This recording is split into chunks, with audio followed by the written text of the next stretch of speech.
In the coastal communities of southern Louisiana, they know all about land loss. Like it's big chunks of marsh, it comes apart after a hurricane or something. For decades, rising ocean levels, storms and oil exploration have led to the kind of coastal erosion that threatens industries and a way of life. They've polluted the marshes with oil and salt water.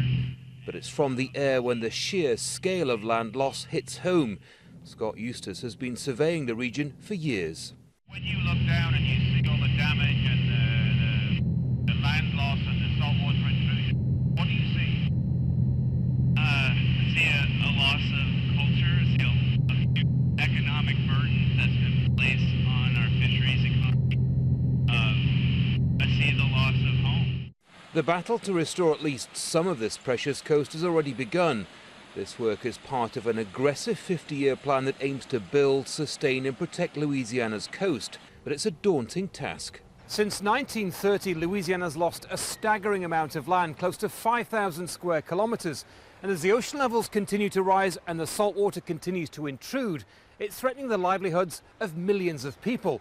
But restoration projects like this one are now offering hope. This is part of Louisiana's $50 billion master plan, something that's being watched closely around the world.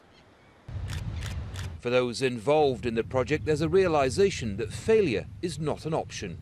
The master plan and getting it done is really life and death to coastal Louisiana. Whether we can continue to live here and work here and raise our families here and provide the nation with all the oil and gas and the energy that we have. It took more than $200 million to rebuild the Caminada headland, but this new beach and its dunes now offer protection to one of the state's most important oil ports and fishing communities.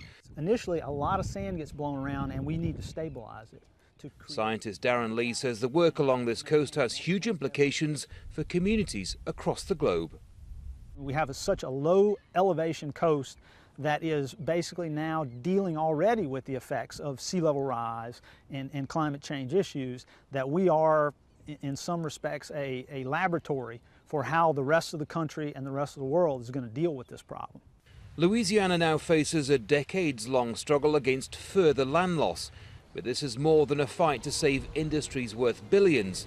It's a battle to protect one of the world's most unique coastlines for generations to come. Andy Gallacher, Jazeera, Pointe-au-Chien, Louisiana.